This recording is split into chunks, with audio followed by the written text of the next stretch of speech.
Kita tiba pada bulan ini, tema bulan ini adalah On a Mission and Holy Spirit, bicara soal misi dan Roh Kudus. Saya ingin melanjutkan apa yang disampaikan Pastor Iman seminggu yang lalu. Baik sekali, saya sangat diberkati dengan apa yang beliau sampaikan. Dan saya ingin menambahkan pada hari ini judulnya adalah Mission Possible, bukan Mission Impossible ya. Mission Impossible film yang legendaris, dan kita tahu film ini misi yang hampir tidak mungkin tapi toh akhirnya misinya terselesaikan, itu film. Tapi by the way juga sama, misi Amanat Agung juga sepertinya tidak mungkin. Tapi bagaimana menjadi mungkin, hari ini kita akan belajar sama-sama. Anda siap? Dan saya ingin pakai satu kata, coba kita renungkan satu kata ini. Apa yang ada di pikiran Bapak, Ibu, Saudara ketika mendengar kata misi? Apa coba? Apa yang ada di pikirannya? Mesti pergi ke suku terpencil, ya. Pergi ke pulau yang tidak berpenghuni mungkin, yang penghuninya baru mungkin 1-2 orang gitu ya. Mari kita bermisi di sana. Atau negara-negara yang sedang mengalami musibah misalnya.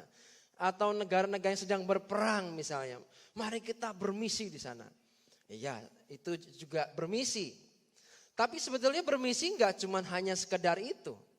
Seringkali misalnya kalau kita punya pemikirannya seperti itu, oh yang berarti kayak gitu mah yang berangkat mah Pastor Iman gitu ya. Yang berangkat siapa gitu, si David gitu ya. Apa si Valen, dah yang ini mah mereka aja lah, saya mah enggak. Jadi bermisi itu bukan hanya sekedar itu Bapak Ibu Saudara semua. Ya, tidak hanya itu. Hari ini makanya kita belajar bagaimana kita bermisi. Jadi sempit pikiran kita kalau hanya berpikir harus di Sumba misalnya. Wah di Pulau Sumba. Bapak Ibu Saudara semua, kalau Bapak Ibu tidak terbiasa dengan sebuah perjalanan misi, jangan-jangan baru 1 hari berangkat pengen nangis terus pengen pulang lagi. Ya kan? Bukannya jadi berkat malah menyusahkan pada akhirnya. Dan setiap kali bermisi itu harus punya namanya skill, punya keterampilan. Enggak hanya sekedar oh saya pengen ikut-ikut, wah saya pengen jadi cheerleader, pengen keplok-keplok gitu ya, pengen menyemangati. Tidak ada tim penyemangat, itu hanya buang-buang uang dan tenaga. Kalau mending bisa nyetir, ngerti pengobatan atau bisa mengajar gitu ya, itu akan sangat berguna skill seperti itu. Tapi kalau misalnya kita pergi hanya sebuah dengan tekad dan semangat, itu ternyata tidak cukup, perlu skill. Dan sekarang, apa sih misi yang Tuhan kasih untuk setiap hidup kita itu apa sih? Tanpa terkecuali, Matius pasal 28 ayat 19-20. Saya akan ulang ini terus, waktu di discipleship juga kita ulang terus, sampai kita nyantel bahasanya ya. Nyantel itu artinya benar-benar nangkep di pikiran sehingga kita mau mengaplikasikan. 19, karena itu pergilah, jadikanlah semua bangsa muridku dan baptislah mereka dalam nama Bapa dan Anak dan Roh Kudus. Dan ajarlah mereka melakukan segala sesuatu yang telah kuperintahkan kepadamu, dan ketahuilah aku menyertai kamu senantiasa sampai kepada akhir zaman. Ini menarik ayat ini. Jadi Tuhan berkata bahwa kita nggak boleh diem. Kita pergi dan jadikanlah semua bangsa murid. Kata bangsa itu dalam bahasa Yunani adalah taetne atau semua suku, semua golongan, semua kelompok usia. Ya, pergi. Itu bukan hanya sekedar, oh itu hamba Tuhannya aja yang pergi. Oh itu biar itu aja yang pergi. Bukan begitu. Tapi Tuhan mengutus semua kita untuk pergi. Dan menjadikan semua bangsa, semua kelompok usia, semua kelompok orang-orang kita temui jadi muridnya Yesus Kristus. Ya.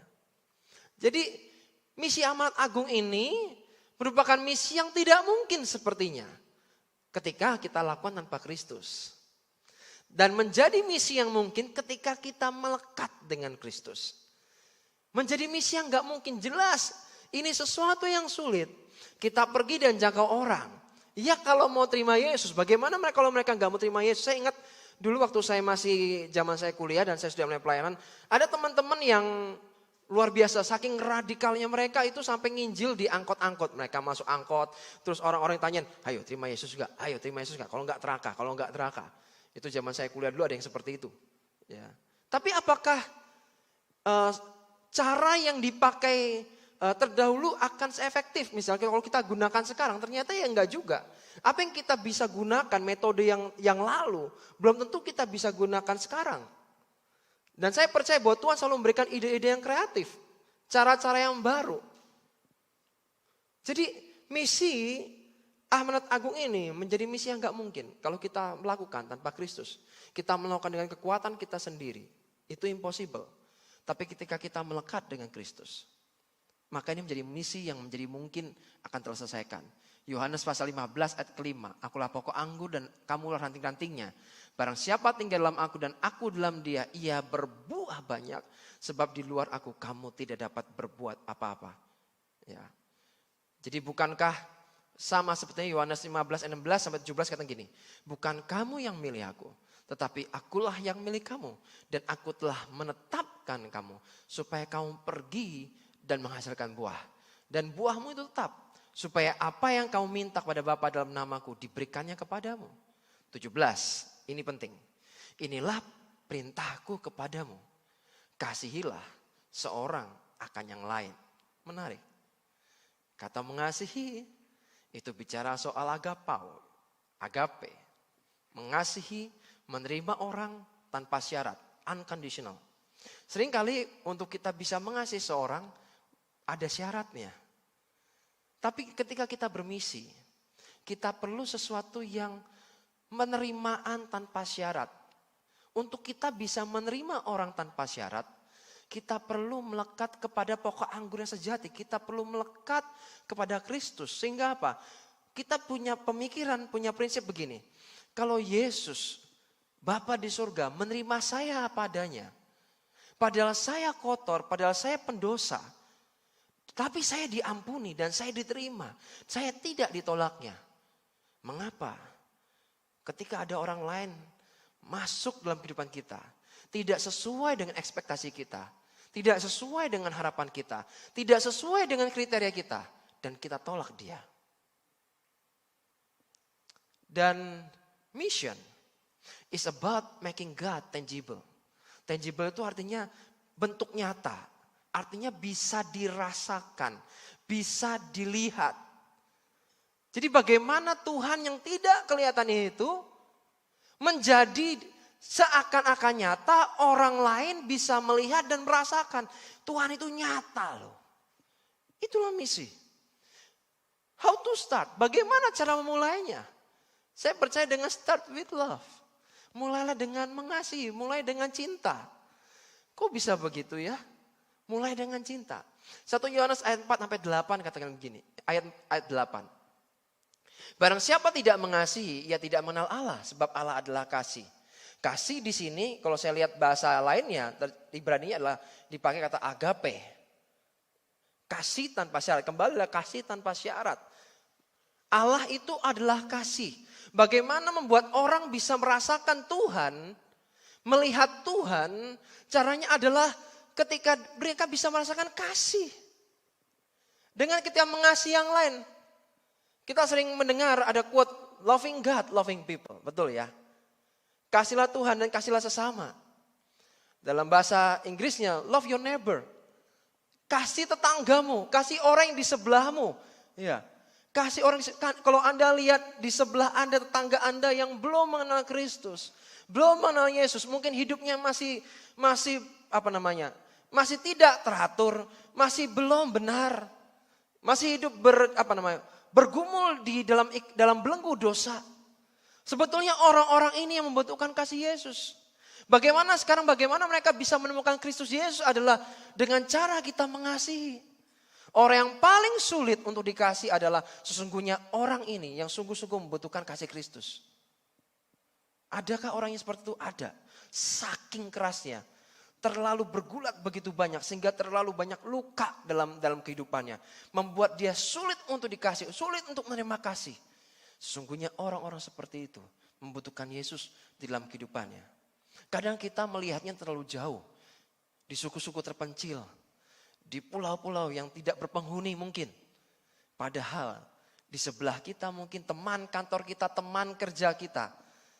Kita tahu persis bahwa kehidupannya membutuhkan Yesus. Dan mereka membutuhkan kasih.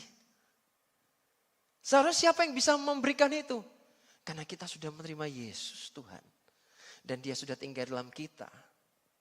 Harusnya kita bisa memancarkan kasih itu kepada mereka. Beberapa hari lalu kami sangat berduka sekali.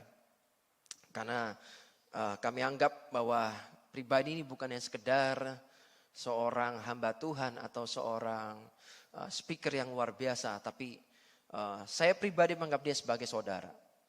Pastor Aditya Olan meninggal.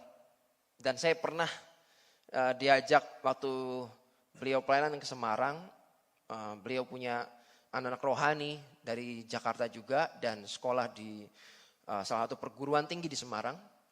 Mereka buat komsel. Dan saya diajak sama Pastor Adit untuk almarhum untuk ke komsel itu. Dan saya melihat bagaimana pribadi ini bercengkrama dengan mereka. Matanya tidak pernah ada penghakiman. Padahal saya melihat persis di situ ada yang lagi ngapain saya lihat.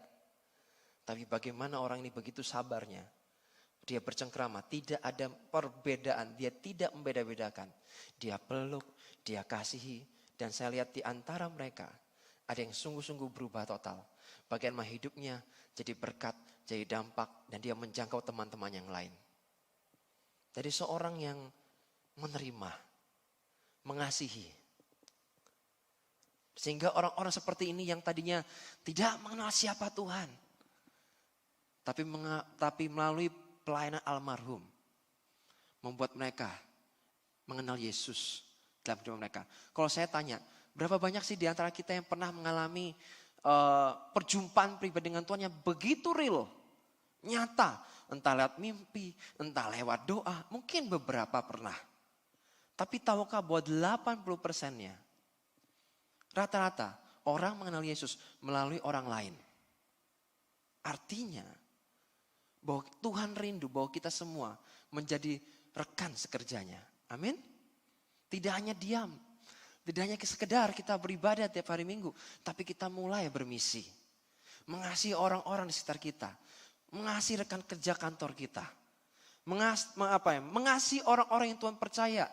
Yang kita pimpin. Lalu ada pertanyaan.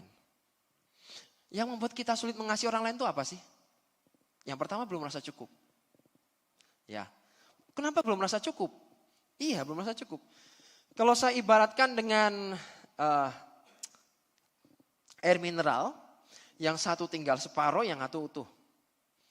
Ya, itu akan berbeda. Yang separuh akan berkata, saya kurang, dan akan selalu kurang. Sehingga perlu diisi. Tapi kalau Anda sudah penuh, maka saya percaya Anda akan punya kerinduan untuk berbagi kepada yang lain. Kenapa Anda tidak mau berbagi? Karena Anda selalu merasa, saya belum cukup rohani mungkin. Ya. Atau tidak mendapatkan keuntungan kalau saya berbagi kasih atau memberi sesuatu, saya rugi. Saya tidak mendapatkan keuntungan apa-apa. Padahal firman Tuhan katakan lebih baik engkau memberi daripada engkau menerima. Betul ya? Amin. Dan sesungguhnya kalau kita sadar, kita sudah Yesus di dalam kita dan kita sudah dipenuhi oleh kasih-Nya. Kita tidak akan tahan untuk tidak mengasihi yang lain. Kenapa kita sulit mengasihi yang lain? Jangan-jangan karena kita kurang punya hubungan yang intim dengan Tuhan. Sehingga kita tidak bisa memberikan kasih kita kepada yang lain. Kalau kasih Tuhan di dalam hidup kita begitu full, begitu limpah, maka kita akan rela untuk memberi kasih kepada yang lain. 1 Yohanes 4:12. Tidak ada seorang pun yang pernah melihat Allah. Jika kita saling mengasihi, Allah tetap di dalam kita dan kasih-Nya sempurna di dalam kita. Tidak ada seorang pun dikatakan. Maka saya bilang mungkin hanya 20% yang mengalami. Puji Tuhan saya mengalami, saya masuk orang golongan 20% itu. Tapi berapa banyak orang yang gak mengalami seperti itu. Lebih banyak mengenal melalui orang lain. Jadi sungguhnya Tuhan rindu untuk memakai kita semua. Tidak hanya 1-2 orang Bapak Ibu Saudara. Tapi Tuhan rindu memakai semua kita. Untuk melakukan misi anak agung. Mengasihi satu sama lain. Saling topang satu sama lain. Saling membantu, saling tolong. Tuhan memang gak terlihat. Namun kasih yang kita tunjukkan kepada sesama akan membuat Tuhan dapat dilihat dan dirasakan oleh sesama. Tuhannya emang gak bisa dilihat.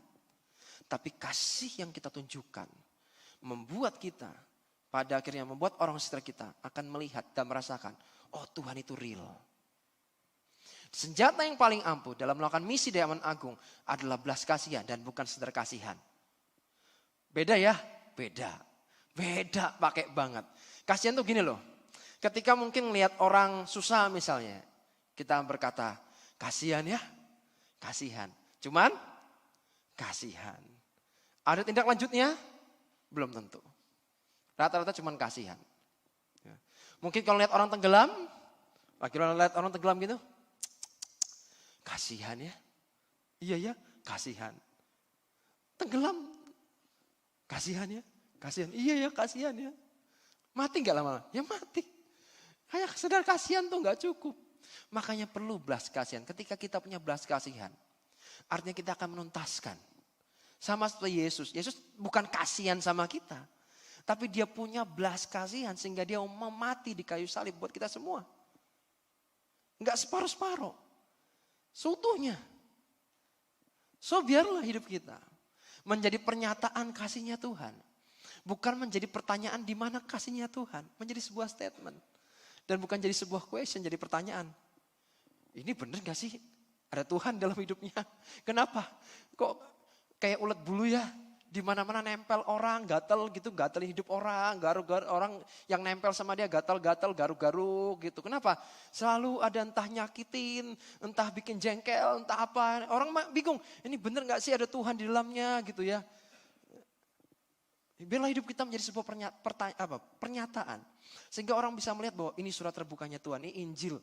Ini Alkitab yang berjalan. Wah, bukan Alkitab berjalan itu bukan sekedar hafal Alkitab. Tapi benar-benar orang melihat sebuah statement, ada firman Tuhan yang kita aplikasikan. Dan biarlah hidup kita menjadi mujizat untuk hidup orang lain.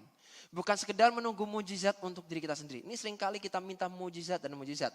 Tapi bagi diri kita sendiri. Kenapa kita tidak menjadi mujizat buat hidupnya orang lain? Dan biarlah hidup kita menjadi jawaban doa buat hidupnya orang lain. Bukan mengeluh karena doa kita belum dijawab-jawab. Ya kan? Doanya, aduh gimana Pak, ini doa saya belum dijawab-jawab. Kenapa Bapak Ibu tidak pernah berpikir, saya rindu hidup saya jadi jawaban doa buat hidupnya orang. Ketika kita melihat kebutuhan, caranya bagaimana ya Pak? Ketika Anda melihat kebutuhan orang, dan Anda tahu bahwa Anda sanggup untuk menolong. Ketika Anda lakukan itu, Anda jadi jawaban doa buat hidup orang itu. Dan ketika Anda menjadi jawaban doa buat hidup orang itu, nama Tuhan dipermuliakan, amin. Bagaimana cara buat nama Tuhan dipermuliakan? Ketika kita jadi jawaban doa buat hidupnya orang. Dan saya percaya belas kasihan akan menggerakkan untuk mujizat dapat terjadi. Jadi kalau kita baca firman Tuhan baik-baik. Setiap firman Tuhan katakan ketika Yesus tergerak oleh belas kasihan. Yang terjadi selalu mujizat. Perhatikan baik-baik firman Tuhan. Ketika Yesus tergerak oleh belas kasihan. Maka mujizat itu terjadi. Sama. Ketika Anda belajar bahwa Tuhan aku rindu, pakai hidupku, jadi alatmu. Anda punya belas kasihan, punya hati Tuhan di sana. Mengasihi orang-orang, mungkin ada orang yang sedang sakit. Dan kau berkata itu biar pendeta aja lah yang mendoakan. Pasti doanya lebih manjur, lebih dengar. Bapak Ibu saudara semua, saya punya pengalaman pribadi. Di usia saya yang baru bertobat. Umur 18 tahun waktu itu. Ya. Ketika itu saya dimintai orang untuk mendoakan orang lain. Dan orang ini mengalami kebutaan. Bingung kan? Sekali suruh doakan orang buta. Firman yang saya tahu terbatas Bapak Ibu. Enggak ngerti. Terbatas sekali. Tapi yang saya tahu lakukan adalah dengan belas kasihan. Orang ini kasih, saya punya belas kasihan dan saya ingin berdoa. Ketika saya berdoa di dalam nama Yesus. Dan saat itu juga. Mata yang buta terbuka. 17 tahun. Dari lahir gak bisa melihat. Hari itu melihat. Dari apa? Belas kasihan. Saya ingat beberapa tahun lalu ada seorang minta tolong kista. Ya, ini seorang punya kista. Dia mau menikah. Mau menikah dan didapati kista cukup besar. Dokter berkata harus operasi. Dan saya dimintai tolong untuk mendoakan. Ya, jadi adiknya kontak saya dan saya mendoakan kakaknya. Saya cuma berkata begini, saya nggak bisa menyembuhkan. Tapi saya percaya Yesus bisa menyembuhkan. Mau nggak terima Yesus? Dan hari itu orang ini menerima Yesus Tuhan sebagai juru selamat. Saya doakan dan saya minta tolong cek di lab. Besoknya saya diberi kabar. Kistanya mengecil tinggal 2 cm, cukup minum obat dan dia sembuh. Belas kasihan, menggerakkan mujizat. Semua orang bisa dipakai Tuhan. Amin. Jadi jangan dipikir cuman orang-orang itu aja. No. Semua kita bisa dipakai Tuhan. Masalahnya bukan bisa atau tidak bisa. Mampu atau tidak mampu. Bukan itu perkaranya. Perkaranya adalah mau atau tidak mau. Kalau kita berkata Tuhan, aku mau jadi alatmu. Pakai aku menjadi alat kemuliaanmu. Saya percaya Tuhan akan menyatakan kemuliaannya di atas kehidupan Bapak Ibu Saudara semua. Amin. So hari ini jangan tunggu waktu lama-lama. Mari praktek. Yang penting adalah praktek. Tidak hanya sekedar sebuah knowledge, tidak sebuah pengetahuan, tapi kita praktek. Dan yang buat kita lagi sulit melakukan misi yang agung adalah we don't have conviction. Tidak punya keyakinan. Keyakinan apa? Bagaimana mungkin? Mungkin ini. Kalau saya tanya, hari ini kalau meninggal Bapak Ibu Saudara kemana? Bingung kan? Kalau bingung, waduh saya aja gak tahu. Habis ini saya mau kemana? Nah itu dia masalahnya. You don't have conviction. Anda tidak punya keyakinan bahwa Anda setelah misalnya meninggal, Anda mau kemana? Seandainya Anda punya keyakinan dan percaya bahwa karena saya sudah menerima Yesus Tuhan sebagai juru selamat pribadi saya, maka saya sudah ditebus oleh darah Yesus. Saya percaya kalau saya meninggal dipanggil Tuhan pulang, saya pasti pulang ke surga. Dengan keyakinan itu, dengan conviction seperti itu, maka Anda akan punya kepercayaan diri untuk menjangkau mereka yang belum menerima keselamatan dari Yesus Kristus Tuhan. Kalau Anda gak punya keyakinan, gimana mau menjangkau? Jangan-jangan pertobatannya karena takut masuk neraka. Ayo, ada yang ngalami gitu? Ayo bertobat, kalau enggak masuk neraka. Karena fear, karena takut. Sedangkan Tuhan, kerinduannya adalah Anda bertobat karena love, karena cinta. Anda sadar bahwa cinta Tuhan kepada Anda begitu besar. Sehingga karena Anda sudah menerima cintanya Tuhan begitu besar, Anda gak tahan juga untuk memberikan kepada yang lain juga. Supaya mereka juga diselamatkan. Mungkin Anda punya saudara yang belum menerima Yesus sebagai Tuhan Juru Selamat. Kenapa Anda tidak juga menjangkau mereka? Tetangga, teman kantor. Kenapa tidak coba jangkau mereka? Kalau Anda bertobat karena intimidasi misalnya.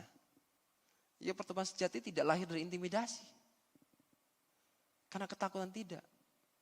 Ya, jadi jangan kita ragu tentang keselamatan diri sendiri. Ya, sekali lagi pertobatan sejati bukan lahir karena intimidasi, melainkan karena sadar betapa Tuhan mengasihi kita semua.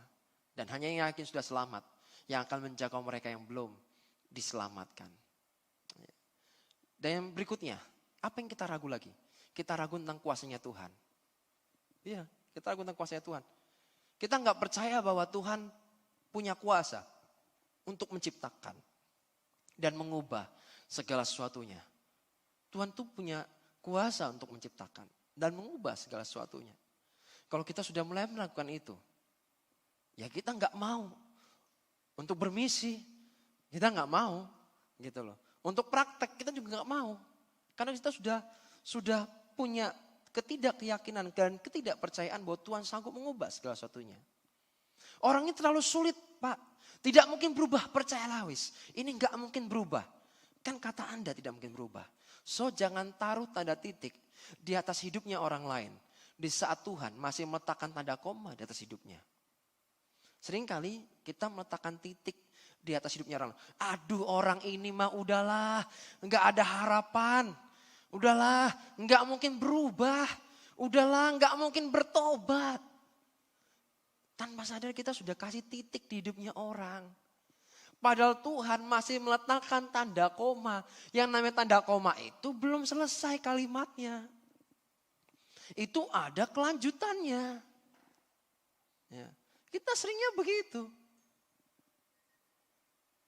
So hari ini kalau kita punya sudah meletakkan tanda titik-titik di atas hidupnya orang lain, mari kita cabut. Dan percaya bahwa Tuhan bisa mengubahnya. Tuhan bisa mengubah mereka.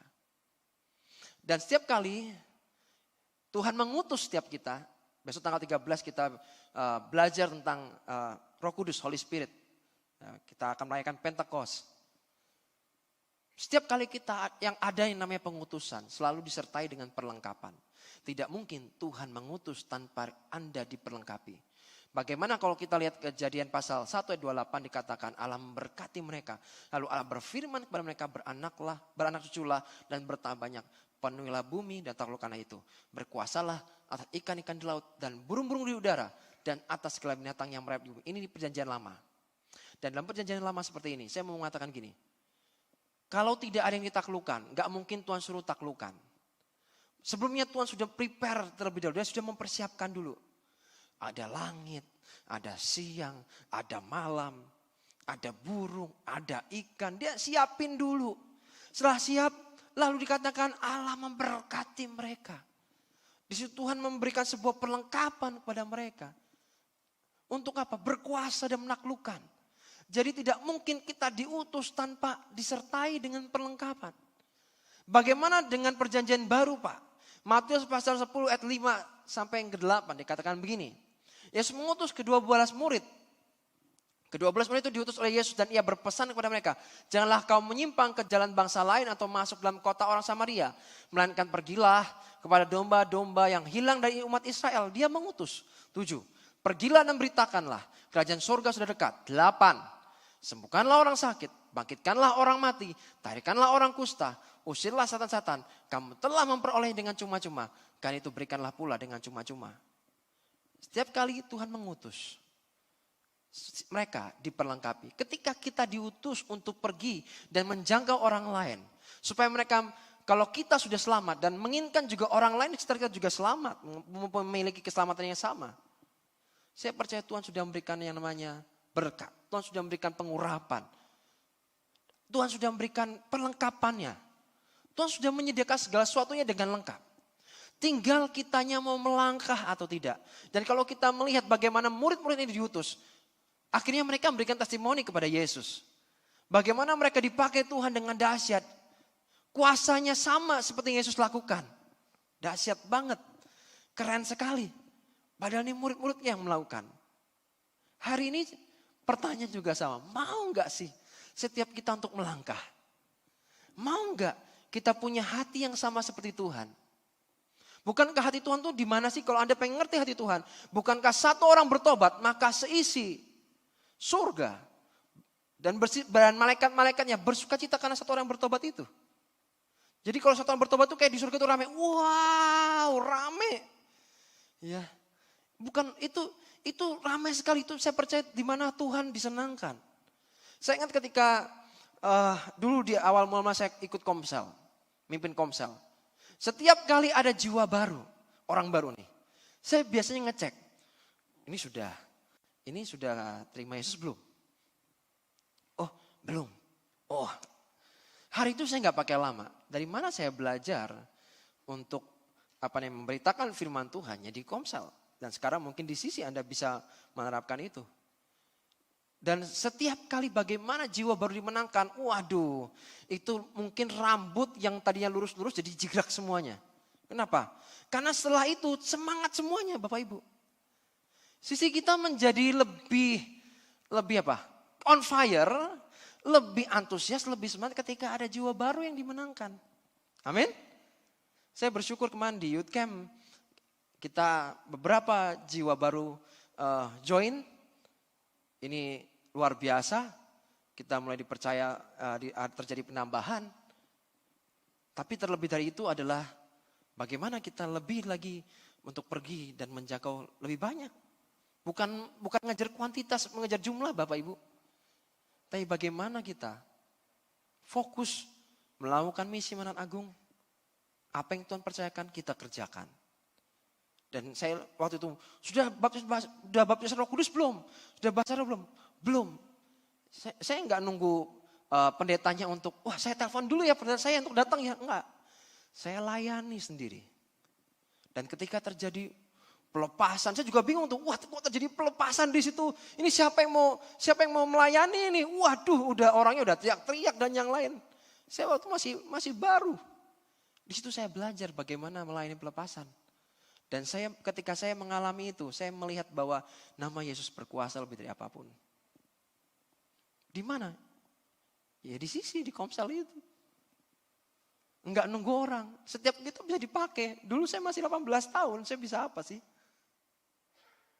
Tapi saya juga percaya bahwa ibu semua, Tuhan punya kerinduan untuk memakai Bapak Ibu semua menjadi saluran.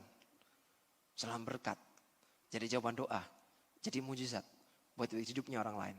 So start with love, belajar mengasihi. Dan untuk kita bisa mengasihi orang lain, menerima orang lain, kita butuh dipenuhi dulu oleh kasihnya Tuhan. So bangun hidup, bangun hubungan dengan Tuhan.